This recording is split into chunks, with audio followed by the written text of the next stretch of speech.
from Utah's first TV station. ABC4 News Midday starts now.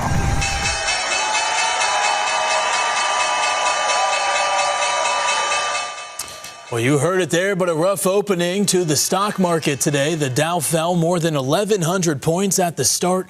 Layoffs and tariffs have global and state markets scrambling. Thanks for joining us here on Midday. I'm Matt Fonts. Alyssa Royster is out on assignment. President Trump imposing a 10% tariff on all imports starting Saturday, and steeper tariffs for certain countries, including a 20% tax on goods from the European Union and a 34% tariff on products from China.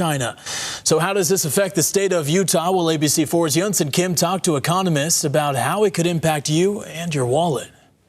Wall Street opened on a rather grim note this morning, with major indices suffering losses after the sweeping tariffs announcement. The slide in stocks can cost investors and delay purchases for buyers, according to an expert. We'll see reduced household wealth, and that's going to lead to potentially lower consumption, and perhaps the delaying of purchases that might have otherwise been planned, like new cars, new home, things like that. But here's how the drop may affect the Beehive state. We have a lot of young investors here. As the youngest state in the country, that means relatively more people can look forward to long-term investments compared to people nearing retirement. Relatively young investors who are saving for retirement, and retirement is 40 years away, are less likely perhaps to be impacted by a short-term downturn in the market.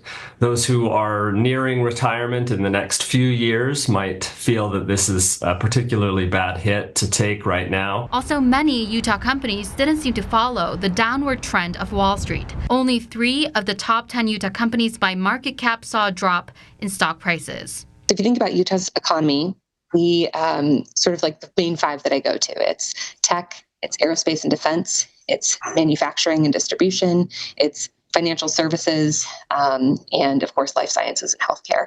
And so if you think about the goods that could be exempt from tariffs, again, this remains to be seen, but there's anticipation that there will be carve-outs. With the country grappling with an unpredictable economy, it's still early to say how Utah companies and investors are going to fare through the tides. Yunsen Kim, ABC4 News.